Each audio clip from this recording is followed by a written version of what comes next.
একবার এক সিংহের শরীর থেকে দুর্গন্ধ বের হচ্ছিল। সেই সিংহ তার সামনে থাকা একটা হরিণকে জিজ্ঞেস করলো, এই বেটা, দেখ তো আমার শরীর থেকে দুর্গন্ধ বের হয় কিনা।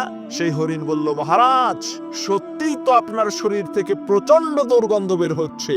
হরিণের এই কথা শোনা মাত্রই সিংহের মাথা গরম হয়ে গেল। সিংহ হরিণকে ধমক দিয়ে বলল, বেটা বিয়াদব, তোর সাহস তো কম না, আমার শরীর থেকে গন্ধ বের হচ্ছে, সেই কথা তুই আমার মুখের সামনে বলিস কি করে। এক থাবা দিয়ে হরিণের ঘাড় মটকে হরিণকে খেয়ে ফেললো।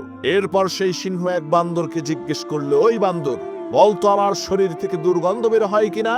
সিংহ যে হরিণের কি অবস্থা করেছে সেই দৃশ্য দেখে বান্দর বুদ্ধি করে বলল, মহারাজ, কি যে বলেন, আপনার শরীর থেকে কখনো দুর্গন্ধ বের হতে পারে?